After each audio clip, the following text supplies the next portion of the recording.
All his organs were removed and placed on a plate.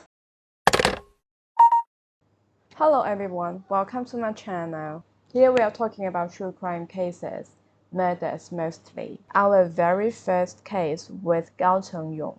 I kept mentioned his mind changes during difficult situations, and he finally caused unforgivable tragedies. The character we're talking about today was extreme. He had paranoid personality disorder.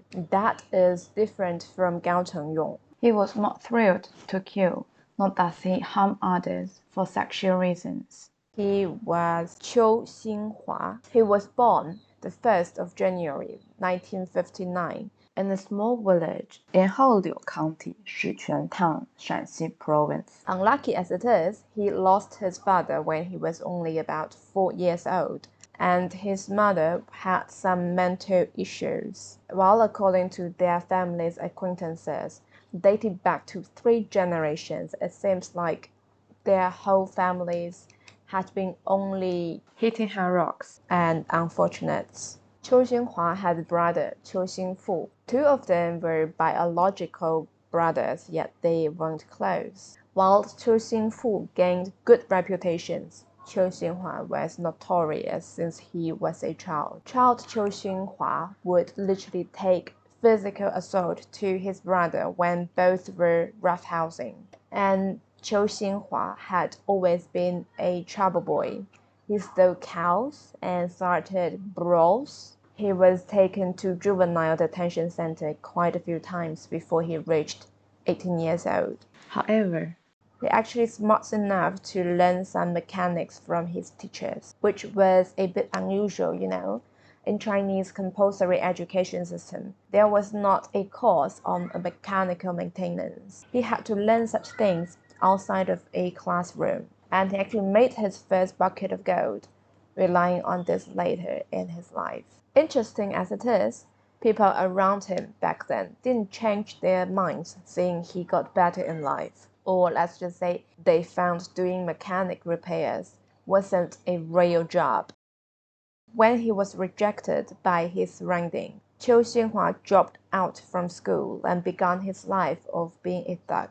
And now we all know that the village and people from local didn't like him. Wherever there was any unlawful or disorderly incident, they would immediately suspect him as the culprit. It could be either due to others' ill intentions or his own misdeeds. Qiu Xinhua was arrested 4 times in the very year he dropped out of school. The villagers' ostracism, the growing coldness in interpersonal relationships, and mutual distrust, even groundless suspicions, all made him increasingly detest the local environment. In 1990, Qiu Xinhua was 31 years old and he was hitting on this girl on the next door, He Ranfeng. He repaired house applicants for her family quite a few times, and she kinda liked him as well. She thought he was a smart guy, though there were rumors that he had been with many women before her. Not sure if they all heard those rumors or not, but her family was strongly against this relationship. They persisted in their stereotypical view of him, regarding him as crafty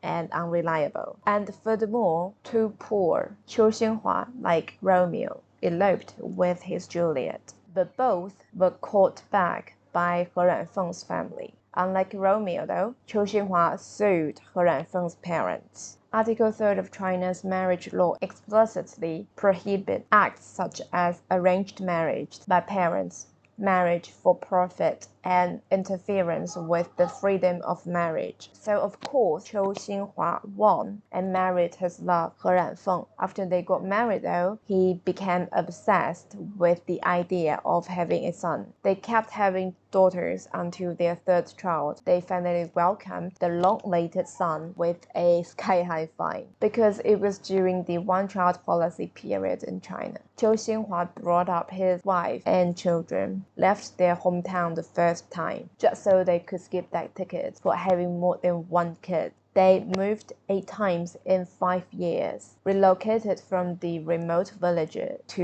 Lianghe town in the Sichuan County.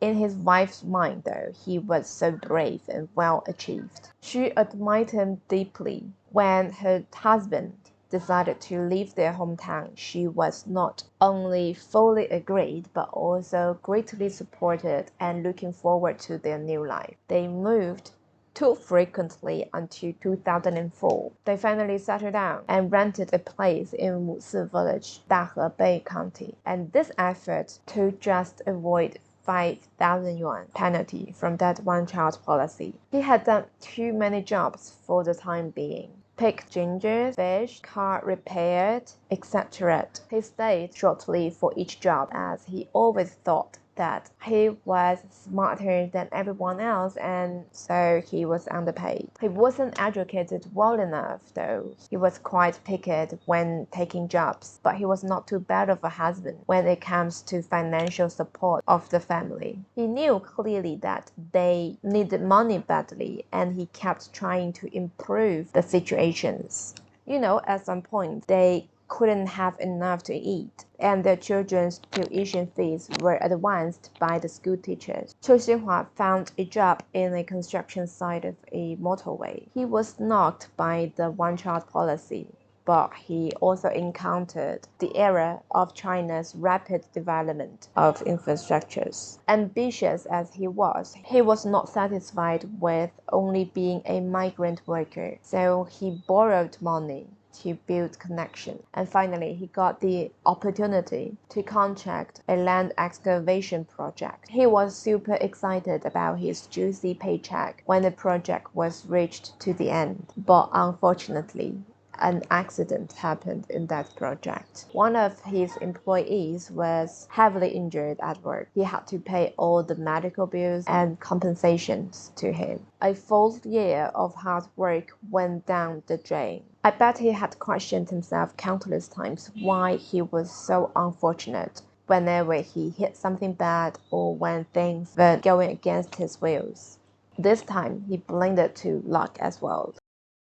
When all personnel comply with the relevant safety regulations, accidents on the project can actually be largely avoided. In most cases, it's due to poor management that workers are injured. Besides that, most people would buy insurance for the project. Qiu Xinhua didn't do so for some reason. Otherwise, he would need to pay, the whole medical cost, compensation, etc. But unlike normal people, when we found an excuse to vent out our emotions, we can continue our normal life, right? Qiu Xinhua began to be paranoid. He was getting grumpy and quiet, addicted to nicotine after that incident. I meant he seemed to become this resentful ideologue, but he often raised questions like if their kids were his own to his wife, and he repeatedly wanted to do paternity tests with his children. He didn't do it though, since he couldn't afford them. It's like he lost his mind gradually, and not long after the accident, Qiu Xinhua began to obsess with superstitions. Taoism was popular in where they lived. Side note, Taoism or Taoism is a philosophical and religious tradition that originated in China. It emphasizes living in harmony with the Tao, which can be translated as the way or the path. Taoism emphasizes simplicity, spontaneity, and naturalness, and encourages individuals to find inner peace and harmony by aligning themselves with the rhymes of the universe. So a friend of Qiu Xinhua suggested that he could bring his families along to one of those nearby Taoism temples for a walk, where the specific temple they visited was located on top of a mountain. Although many temples in China actually built in or on the top of some mountains anyway. On the 18th of June 2006, Qiu Xinhua didn't necessarily intend to seek guidance when he first visited the mountain. He simply treated it as an outing with his family. As he kinda expected though, people who sought for divination had to pay more or less to these Taoist priests. You know, it looked more like a scam than real religious things there. Qiu Xinhua didn't bring money, so a Taoist priest gave little attention and ambiguous fortune-telling to him. Then that Taoist priest actually made fun of Qiu Xinhua, said the latter couldn't even pay for the incense. In traditional Chinese culture, to burn incense for blessing is a common religious and cultural activity when the pilgrims visiting a temple, or more precisely to a Taoist temple. And people who burn incense usually donate a certain amount of money to the temple, and they called the donation as incense money. Qiu Xinhua was particularly averse to others touching on his weak spot and saying that he had no money. He thought that the priest looked down on him and he wasn't blessed successfully, and he would keep having unfortunate because he wasn't blessed successfully. That makes sense, yes. So he furiously brought his families back. However, like in some Chinese fantasy books, Qiu Xinhua met this mysterious old guy when he and his families were on the way home. That old guy saw through him right away and gave a divination for free. The old guy prophesied he could only neutralize his bad luck by doing the following. Firstly, go to the iron tile hall in the Taoism temple and find 2 stone tablets with his family names carved on, which is Qiu. Secondly, move them to a different location and burn more incense for it. Therefore, he would have less worries in his mind. Qiu Xinhua bought his words right away. You know, it's a cliche for us born after 90s. But our guy, Qiu Xinhua, back in 2006, would firmly believe in whatever that old guy was saying without wavering, since it's all written on those fantasy books in China. So on the 25th of June, 8 days after his first attempt, Qiu Xinhua brought his wife again, visited that Taoist temple the second time. They found these 2 stone tablets encased with the Qiu surname quickly. After they entered the Taoist temple, he eagerly moved them under the eave, but this action was caught and stopped by several Taoist priests.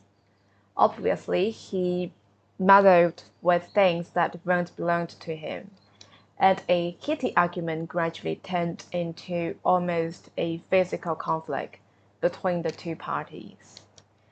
They threatened Qiu Xinhua in the end. If he didn't bring these tablets back to where they were, they'd remove them themselves after Qiu and his wife left the temple. He has no choice but to compromise and bring those stone tablets back to wherever they were. But in Qiu Xinhua's mind, these Taoist priests stopped him because they knew that moving the stones would bring him good luck. Basically, he thought that the Taoist priests of the iron tile hall looked down on him and didn't want him to improve his luck. But why? They are not. They're merely strangers still, I think. It's just for him, he'd leave when he was treated unfairly like that. Well, if we stand in his shoes, I could see that it's super unfair. He didn't get a sincere response, and now he wanted to do something. They stopped him again. Like the people in his hometown, they also excluded him. He must feel agitated at this point. The other reason for Qiu Xinhua climbed up that mountain this time was to visit the abbot Xiong Wancheng, who was said to be highly skilled in spiritual cultivation. He wanted to get divination for himself and his son from this abbot. However, it happened that Xiong Wancheng was not in the temple when they visited, so Qiu Xinhua decided to stay and wait for his return. During meantime, Qiu Xinhua was doing some miscellaneous chores as chopping firewood and refilling water for the Taoist temple, while his wife was helping to light fires and cooking for them. But in fact, this Xiong Wancheng was not a highly skilled master as they had deified him. Taoists are expected to follow certain etiquette and rules, which may vary depending on their particular sects or traditions.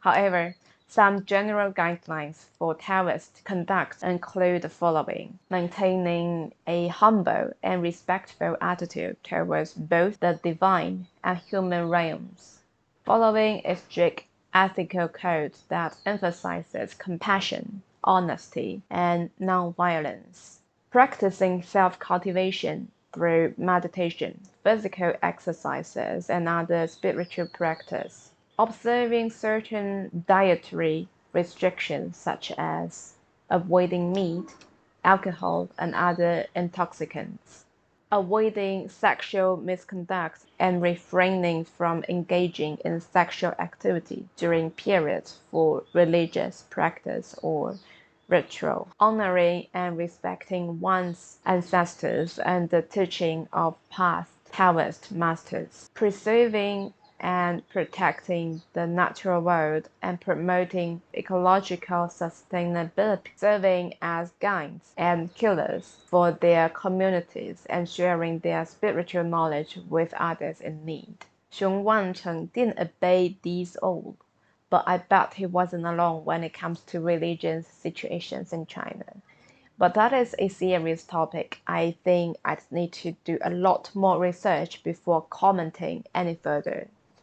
Well, let's go back to the story. A few days later, they finally met this Xiong Wancheng, but Qiu Xinhua didn't like him right away because he caught this so-called abbot pipped his wife a few times, and his wife reacted to these looks, which agitated him severely. Qiu Xinhua then harshly reprimanded his wife, suspecting her of having affairs with Zhong Wancheng, despite everything was literally going under his eyes, and they literally just having eye contact. Qiu Xinhua's paranoia seemed to worsen at this point. The action he took next went beyond the normal range of behaviors even for a jealous husband. Firstly, he wanted his wife to visit Xiong Wancheng in the middle of the night to seek divinations. Secondly, he wanted his wife to crash at another room alone that same night, so he could knock on the doors to his wife's room to see if she'd hide her lovers inside. Everyone could see that this was Qiu Xinhua's way of testing the adultery between He Ranfeng, his wife, and Xiong Wancheng, the abbot. So, in the middle of the night, He Ranfeng was soaking in the room, didn't open the doors for Qiu Xinhua. It's a humiliation to her. In Qiu Xinhua's mind, though, he was then confirmed that the two must commit adultery, otherwise why would his wife refuse to let him in? Early morning on the next day, Qiu Xinhua didn't go to Xiong Wancheng to see the divinations. He scolded He Ranfeng in front of the crowd, calling her shameless and beating her. Oh dear him. But back then, people weren't educated properly for domestic violence. So I guess no one was helping her when they saw she was beaten.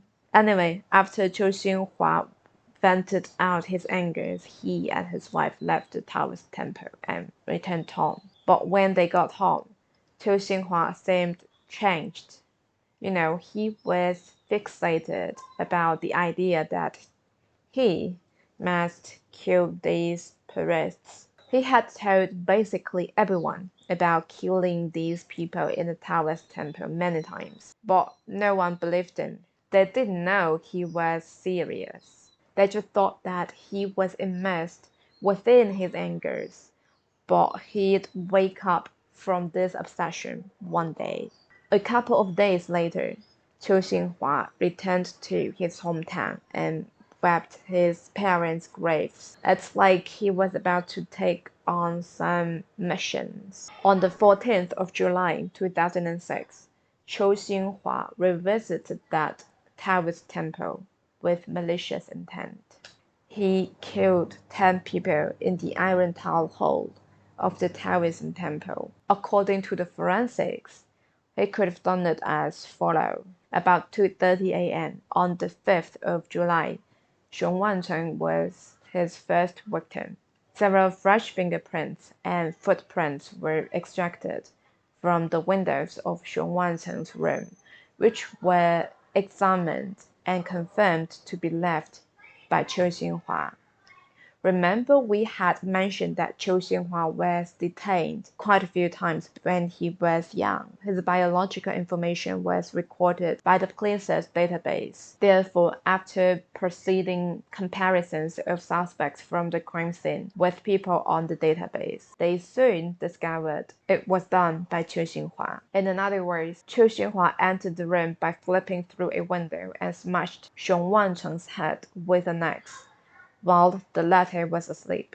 He kept attacking until the head was a bloody mess. Qiu Xinhua then found spare keys to other rooms in Xiong Wancheng's coat pocket and entered each room in turn to kill other sleeping people. In terms of modus operandi, the means by which Qiu Xinhua killed the Taoist priests and tourists differed mainly in two ways. Firstly, he killed the priests with a knife, tourists with the curved chopping knife that was laid in the kitchen of the temple. Secondly, there were signs of overkill with the priests, whilst most of the tourists died from a fatal slash to the throat, from which we could tell Qiu Xinhua hated those priests so much. It's like he enjoyed killing the priests and wanted to torture those while killing them. But for the tourists, it looked like he just didn't want them to suffer. He just didn't want them to leave and report it to the police. He had to finish them. So he killed most of the tourists fast and quick. Didn't want them to suffer in a way.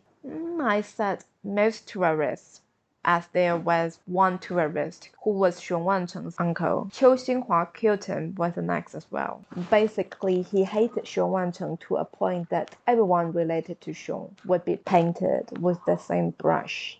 Now Qiu Xinhua had done the killings, but his sick games only begun. When there was no one, apart from him, alive in the temple, he returned to Xiong Wancheng's room. He cut open Xiong Wancheng's body from the neck to the navel. All his organs were removed and placed on a plate. Then he dug his eyes out. And next, he fetched and killed a rooster, using its blood to write the equivalent of "he shall die" in Chinese on a large box in Xiong Wancheng's room. After all this above, he finished his ritual with Xiong Wancheng by slicing and cooking the latter's organs. That's with Xiong Wancheng. Qiu Xinhua wasn't done with his whole ritual of killing yet. In the early morning on the 15th of July, Qiu Xinhua closed the doors of the temple just so potential passers-by wouldn't run into it and interrupt his later ritual. I kept using the word ritual because the set of actions or behaviors of Qiu Xinhua indeed looks like they were symbolized somehow, although what he had done were not in line with existing religions like the Taoism. Go back to Qiu Xinhua. He dragged 4 bodies of the priests to the middle of the iron town hall, then lighted incense for the Taoist guards, and he used the blood from the bodies to scribble on the walls about some ancient Chinese poems. The ancient Chinese poems he wrote are basically unrecognizable, and I don't understand what they mean anyway. But according to some online analysis, he probably wrote about things like human moral corruptions and stuff. He felt good for himself when he had done these sacrament-like behaviors. Qiu Xinhua burned the temple at around 9 a.m. on the 5th and left the crime scene.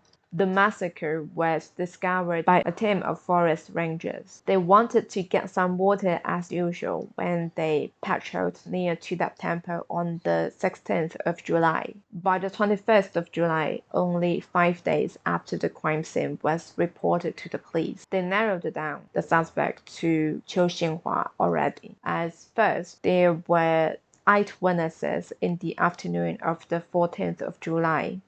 They saw Qiu Xinhua was hiking up the mountain on the temple. Secondly, the locals helped to ID all the victims in the temple.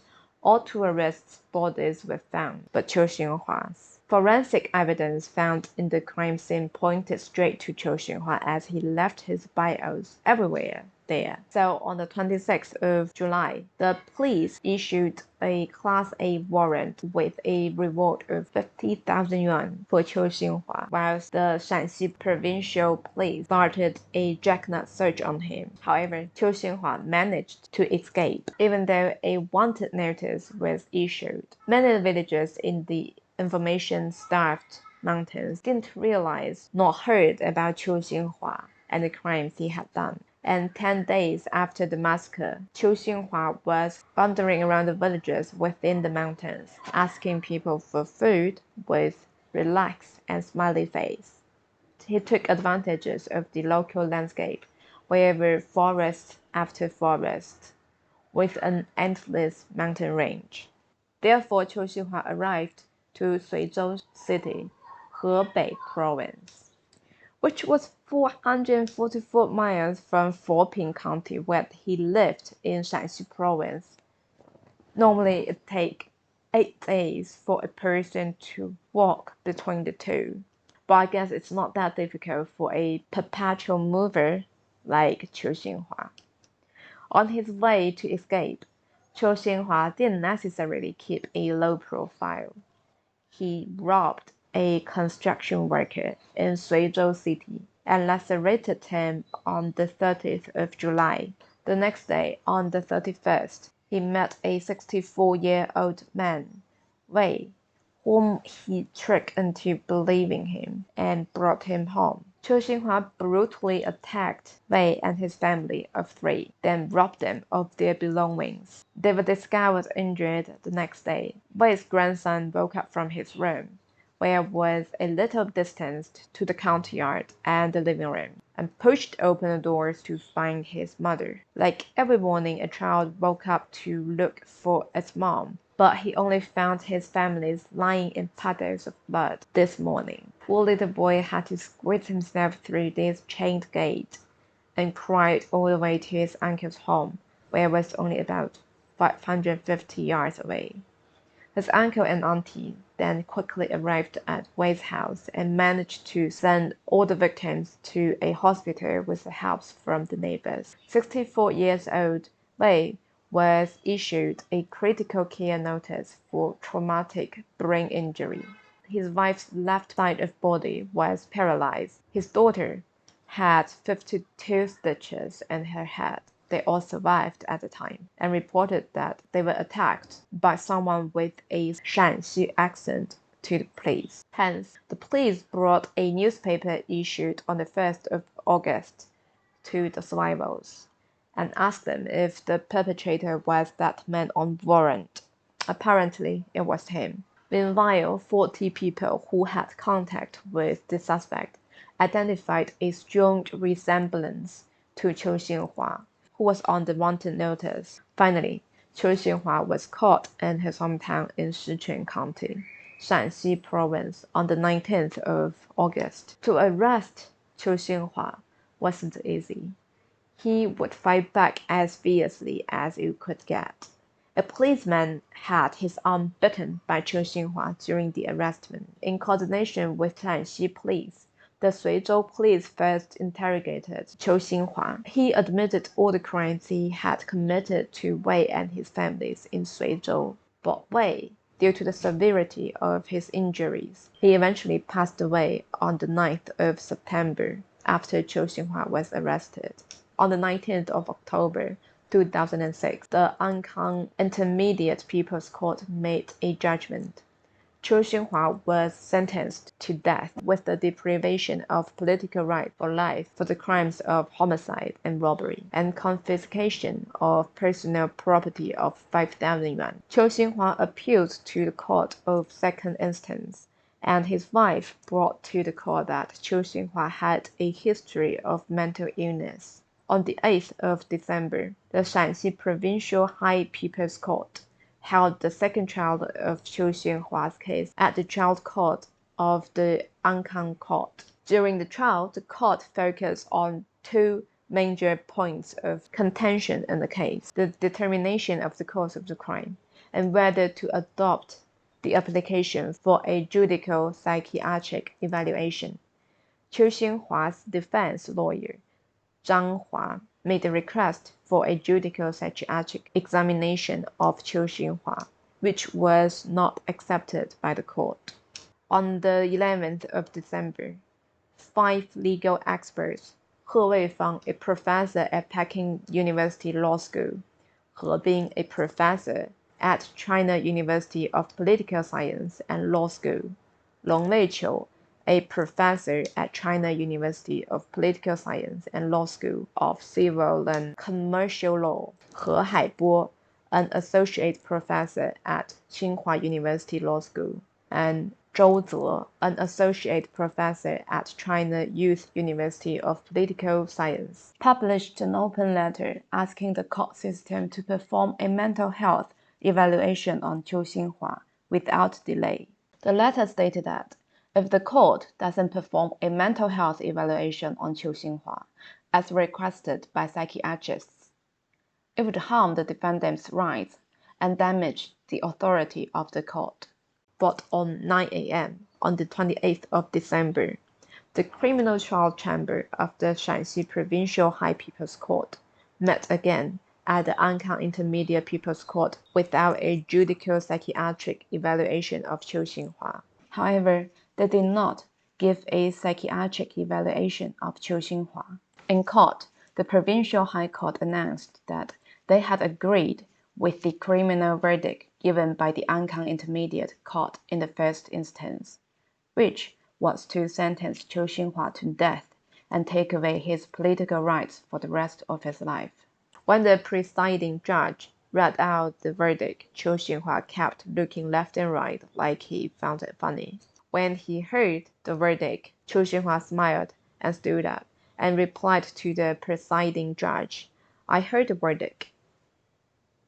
At 9:50 a.m., Qiu Xinhua was escorted to the execution ground, and at 9:57 a.m., he was executed at the age of 48. There has been a great deal of controversy regarding the judicial proceedings of this case. Shanxi High Court claimed there was no evidence that Qiu had suffered from mental illness, explains why the request for a judicial psychiatric evaluation was not accepted.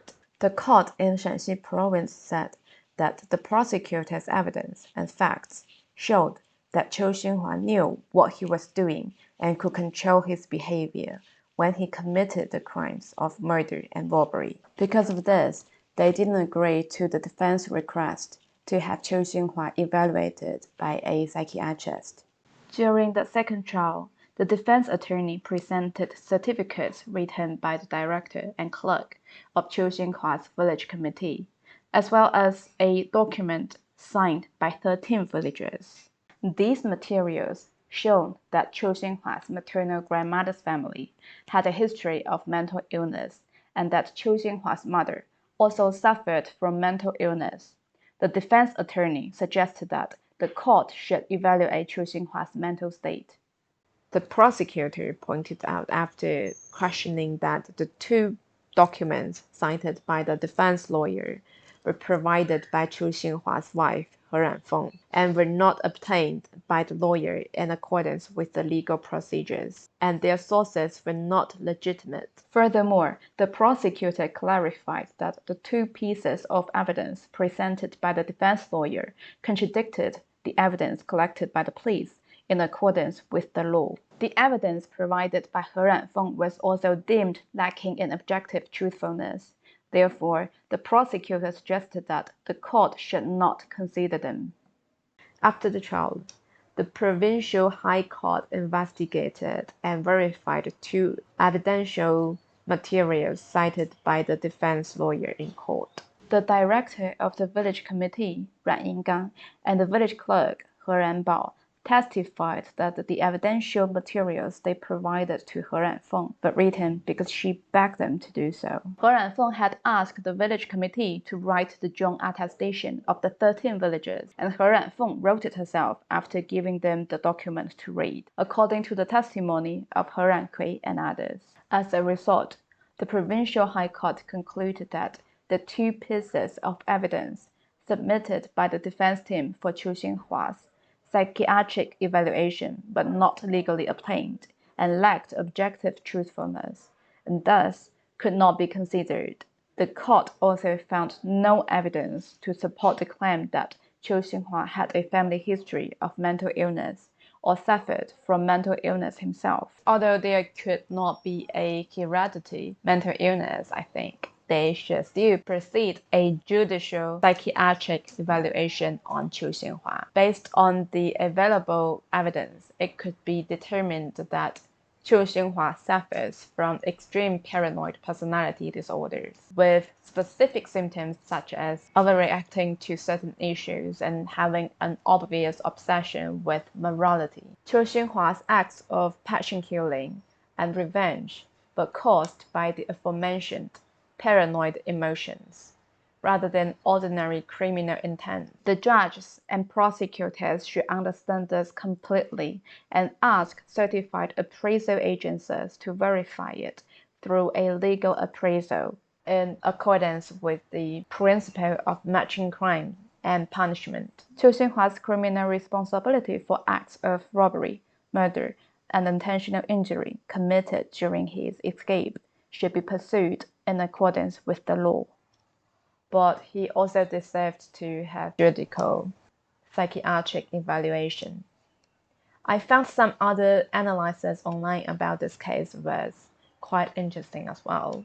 Qiu Xinhua's symptoms of paranoid personality disorders weren't quite reaching to paranoid schizophrenia yet. His primary criminal psychological element could be made of 1. His paranoid personality disorders, 2. Antisocial personality disorder, 3. An explosive need for venting caused by multiple frustrations and stimulations. To sum it up, it's a serious murder case where the main motivation was to seek revenge, but the act of seeking revenge was not the only factor involved. From the perspective of personality psychology, this case can be classified as a retaliatory and confrontational type of case. This behavior is generally an external manifestation of severe personality disorders in lower class individuals, as well as their helpless expression after repeated frustrations. Like I said in the beginning of this video, Qiu Xinhua was different from other serial killers. He had this mental illness. What made him to kill was his irritability and paranoid. The development of a behavior pattern dominated by paranoid personality disorder is greatly influenced by life setbacks. But interesting as it is, Gao Chengyong, the other serial killer I talked about, had dealt with many life setbacks as well. But Gao Chengyong didn't get this type of disorders. He instead was sexually perverted.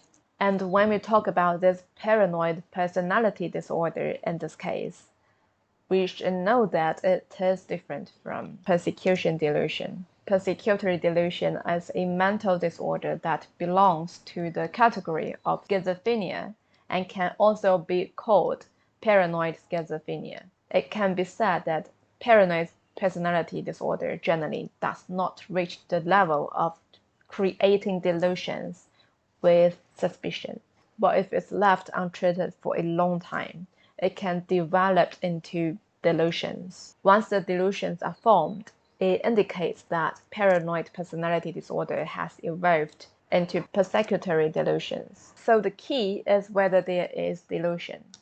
Qiu Xinhua was said to have paranoid schizophrenia, but I don't think that's the case. His modus operandi was relatively clear and planned, which does not conform to the disorderly characteristic of most mentally ill offenders. He escaped from a dragnet search in 2006. There were quite a lot of CCTVs were set to the major traffic junctions, so he had to escape it with anti-surveillance awareness.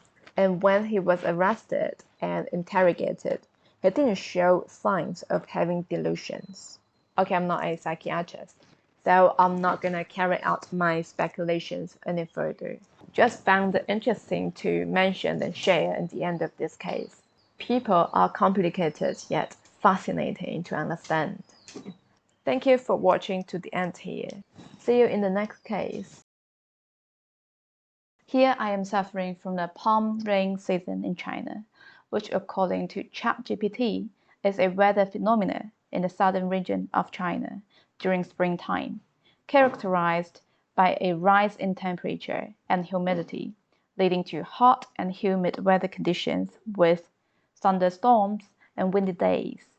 This period typically occurs from late February to early April each year. The air is so humid that even the walls are dripping with moisture, and so with my camera. That's why it was so misty in some clips.